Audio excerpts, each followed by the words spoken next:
Bismillahirrahmanirrahim. Assalamualaikum warahmatullahi wabarakatuh. Alhamdulillah pada hari ini kita bisa kembali bertemu dalam perkuliahan teori dalam perkuliahan ekonomi moneter Islam, yang mana sekarang kita jadwalnya jadwal daring. Seperti biasa untuk jadwal daring, karena saya lebih nyaman untuk merekam dan ini bisa dipelajari kapanpun, jadi seperti biasa saya akan sharing link lewat video YouTube. Namun harus jadi catatan untuk teman-teman semuanya, diharapkan untuk bisa menyempatkan waktunya untuk menyimak materinya, karena saya kalau melakukan rekaman nggak pernah lama, jadi nggak pernah lebih dari setengah jam. Kayaknya bisa deh kalian simak, bisa deh kalian pelajari tentang beberapa teorinya, karena nanti teori ini yang akan saya berikan untuk UTS, untuk UAS dan sebagainya. Jadi absensi daring sebenarnya dengan kalian menyimak di YouTube pun sudah terlihat siapa yang menyimak, siapa yang hadir, itu ada ya. Jadi ada bukan rating ya, kalau dalam YouTube tuh ada istilahnya siapa yang menguji kita itu ada. Jadi itu yang harus kalian pahami, bagaimana kalian bisa mempelajari materi-materi yang saya sampaikan lewat daring. Oke, untuk materi hari ini kita masuk ke bab selanjutnya, kita masuk pembahasan selanjutnya, itu tentang teori dan konsep keuangan Islam itu sendiri. Sebelumnya kita sudah bahas materi-materi tentang hal-hal yang berkaitan dengan sistem moneter Islam. Salah satunya adalah dengan membahas posisi dan kondisi uang itu sendiri, termasuk di dalamnya ada beberapa hal yang dibahas, yaitu tentang sistem ekonomi Islam, sistem keuangan Islam dan sebagainya. Oke, untuk hari ini kita akan coba bahas teori dan konsep keuangan Islam. Berbicara teori, maka kita akan berbicara ruang lingkup keuangan Islam. Harus dipahami ruang lingkup keuangan Islam itu yang pertama adalah, ini yang menjadi spesial, ini menjadi khusus dari kita, adanya akad yang disetujui berdasarkan prinsip dan kaidah agama Islam. Jadi akad menjadi sebuah prinsip penting dalam penerapan keuangan Islam. Begitupun dengan kaidah agama Islam. Soalnya akad Islam terdiri dari pihak yang bertransaksi. Jadi akad itu harus dipenuhi ya. Terutama di sini ada pihak yang bertransaksinya. Berarti ada penjual, ada pembeli, ada pemberi pinjaman, ada yang minjam, ada yang menyewakan, ada yang sewa, dan seterusnya. Kemudian nanti ada bentuk akadnya seperti apa dan objek akadnya apa. Ini harus jelas, karena itu yang menjadi ruang lingkup keuangan Islam. Terus akad akan menunjukkan adanya perpindahan suatu objek dari pihak yang saling bertransaksi. Ciri dari akad adalah bagaimana kita bisa melakukan sebuah perpindahan. Misal saya jual barang saya jual barang A pindah ke si C. Barang A jadi milik si C karena sudah ada akad jual beli, entah bentuknya dalam kredit atau bentuknya dalam tunai. Intinya akad adalah sebuah tanda bahwasanya kita sudah sah melakukan pertukaran sebuah transaksi. Terus kemudian akad akan menimbulkan konsekuensi hukum atas objek yang dipertukarkannya. Sudah jelas, ketika barang tersebut pindah, maka segala bentuk kepemilikan, segala bentuk hal-hal yang berkaitan dengan barang tersebut akan menjadi konsekuensi atau hukum dari objek yang dipertukarkan. Misal kita menjual suatu barang, nah akad ini yang akan menentukan kita ini bertransaksi secara halal atau haram. Misal kita jual beli rumah, tapi akadnya pakai akad kredit, ternyata mengandung riba, ya berarti ada hukum yang harus dipertanggungjawabkan. Jadi ada hukum yang harus dikonsekuensikan, dan itu yang menjadi perhatian dari ruang lingkup keuangan Islam. Oke, selanjutnya ruang lingkup keuangan Islam lainnya adalah objek akad akan memunculkan sebuah hukum yang akan diterapkan. Tadi ya, halal, haram, mubah, terus makruh, maisir, penipuan dan sebagainya, itu ada hukumnya. Terus objek akad berupa sesuatu yang pasti. tidak ragu-ragu atau tidak meragukan. Jadi objek yang dijadikan untuk bahan akad adalah sesuatu yang pasti, sesuatu yang memiliki harapan, sesuatu yang memiliki kepastian, sesuatu yang harus kalian pastikan bahwasannya orang-orang yang sudah melakukan akad barangnya harus pasti, ya. Kita tidak menjual goror dan seterusnya. Terus bentuk akad berupa jenis pertanyaan yang disepakati bersama. Terus kategori bentuk akad diantaranya akad keuangan komersil dan akad keuangan sosial. Jadi nanti harus jelas kita ini melakukan akad itu untuk apa? Untuk profit atau untuk sosial oriented. Nah ini harus jelas karena nanti berbeda juga skemanya, berbeda juga aturannya, berbeda juga jenis akadnya seperti apa. Murabahkah, mudharabahkah, qardul hasankah, zakatkah, sedekahkah, apapun itu jenisnya, ini akan menjadi sebuah ketentuan bagaimana kategori bentuk akad ini akan menentukan sebuah posisi kita dalam bertransaksi. Oke, selanjutnya nilai filosofis keuangan Islam.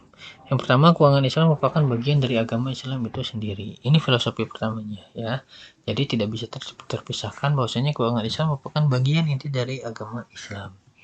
Terus harus memiliki prinsip nilai ketauhidan. Kita memahami, kita meyakini adanya Allah itu Esa, dan Allah itu yang mengatur segala hukum yang sudah diterapkan dalam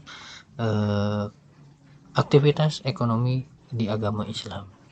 Adanya rububiyah, keyakinan terhadap Allah. Kalau tadi kita meyakini Allah itu satu, sekarang meyakini bahwa itu Allah itu ada. Allah itu sang maha pemberi kebaikan, Allah itu sang maha pemberi rahmat dan sebagainya. Terus adanya risalah, nilai-nilai kenabian. Bagaimana kita harus banyak mencontoh, bagaimana ketika sejarah berbicara kita harus meyakini bahwasanya transaksi keuangan pada zaman Nabi itu harus kita yakini bahwasanya itu merupakan contoh yang diturunkan oleh Nabi. Terus ada tentang akhiran, keyakinan akan harinya balasan. Jadi apa yang kita lakukan di bumi ini merupakan sebuah keyakinan adanya hari balasan. Terus adanya tazkiyah, kesucian dan pertumbuhan. Yang namanya keuangan Islam itu harus berdasarkan unsur suci dan memiliki nilai pertumbuhan. Kafalah, persaudaraan, kebersamaan. Makanya di kita ada beberapa transaksi yang harus mementingkan unsur-unsur tali persaudaraan, unsur-unsur kekerabatan dan sebagainya. Karena dengan adanya ekonomi Islam ini diharapkan bisa membentuk sebuah ekonomi berjamaah yang itu memiliki manfaat untuk tumbuh bersama. Terus adanya istikhlaf, manusia sebagai khilafah. Karena manusia sebagai khilafah ya kita harus menjaga bumi ini. Salah satu menjaga bumi adalah bagaimana kita bisa menjaga juga keberadaan transaksi keuangan Islam, karena ini bersangkut pautan dengan hal-hal yang lainnya, politik, sosial, ekonomi, budaya dan sebagainya. Terus falah, kesejahteraan dunia akhirat. Kalau tadi meyakini adanya hari akhirat, sekarang kita ada di tafan atau falah. Ini filosofis keuangan Islam. Karena berbicara ekonomi ya berbicara materi, berbicara ekonomi berbicara uang, berbicara ekonomi berbicara kesejahteraan. Tapi kesejahteraan yang harus kita kejar adalah kesejahteraan di dunia dan di akhirat. Terusnya adalah yaitu adanya keadilan. Jelas, ini prinsip filosofis keuangan Islam, kita tidak kapitalis, kita tidak yang kaya makin kaya, tapi kita adalah prinsip yang keadilan. Bagaimana keadilan ini sesuai dengan apa yang diharapkan dalam ajaran Islam, yaitu aktivitas ekonomi bisa menjunjung tinggi nilai-nilai dan norma-norma di dalam kehidupan. Oke, selanjutnya adalah prinsip dasar keuangan Islam, keyakinan pada tuntunan ilahi, hablu minallah dan hablu minannas. Jadi kenapa kita harus yakin? Karena ada aspek ini, kita cinta Allah dan kita saling menghargai kepada manusia. Terus tidak adanya suku bunga itu nanti ada riba nasiah, tambahan pengembalian pinjaman, dan ada riba fadl, itu transaksi dari hasil jual beli yang ada nilai ribawinya. Terus tidak ada investasi haram di dalam Islam. Jadi investasi ini harus kalian pahami. Di dalam Islam kita boleh berinvestasi tapi dengan unsur yang halal. Misal tidak kita berinvestasi dalam kegiatan yang diharamkan, kita tidak berinvestasi dalam produk yang diharamkan dan seterusnya. Terus kita harus mau berbagi resiko.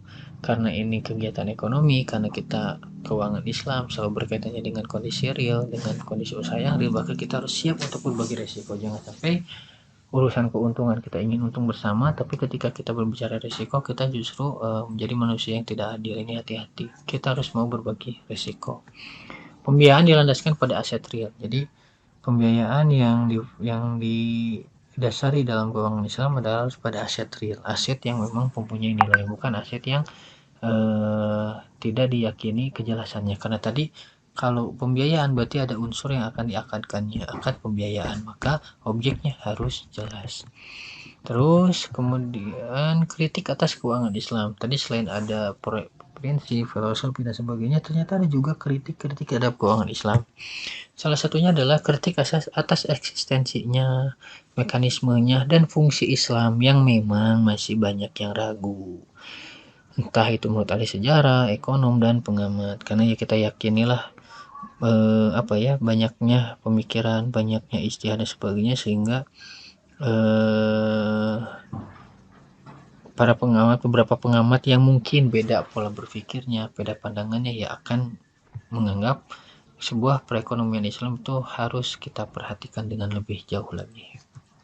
Terus menurut beberapa ahli tafsir juga adanya perubahan kesewenangan yang menyimpang dari hukum Islam. Ya tadi karena kita sudah tidak ada di zaman Nabi, begitupun kita sudah tidak ada zaman Khulafaur Rasyidin, turun ke zaman sahabat, ke zaman selanjutnya, itu pasti ada perubahan-perubahan yang memang ada oknum yang menyelewengkannya atau menyimpang.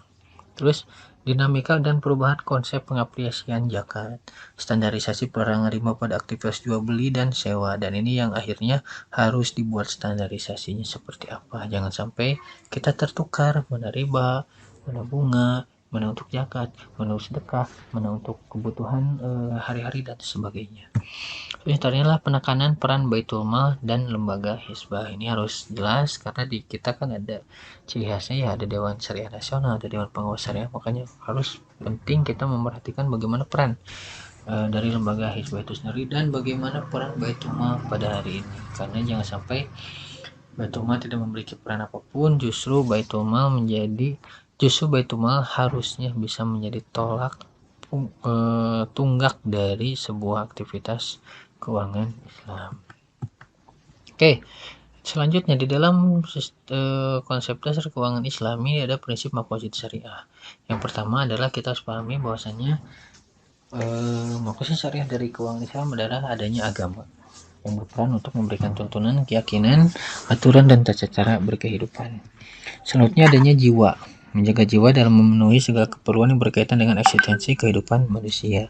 Selanjutnya ada akal, penegakan pelaksanaan ekonomi Islam di lingkungannya dan negaranya. Selanjutnya ada keluarga, ya karena keturunan berperan penting dalam menjaga keberlangsungan sebuah generasi.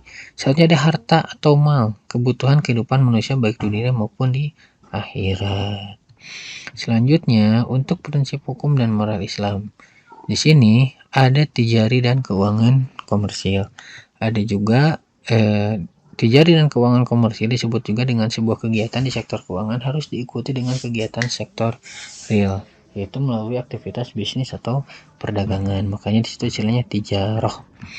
Akad jual beli, akad bagi hasil, akad sewa, akad juadah, sayembara, dan tijari atau sewa. Nah ini yang terkait beberapa kegiatan akad, jenis akad, dan objek akadnya di bidang tijari. Adanya sesuatu yang dijual itu di bidang sektor real. Selanjutnya ada yang dengan tabaru, itu dengan prinsip keuangan sosial. Di sini adalah mekanisme transaksi yang tidak mencari keuntungan atau non-profit oriented.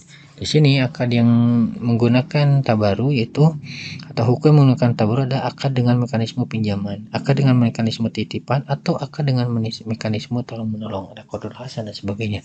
Jadi ini adalah prinsip hukum dan moral Islam pada keuangan Islam.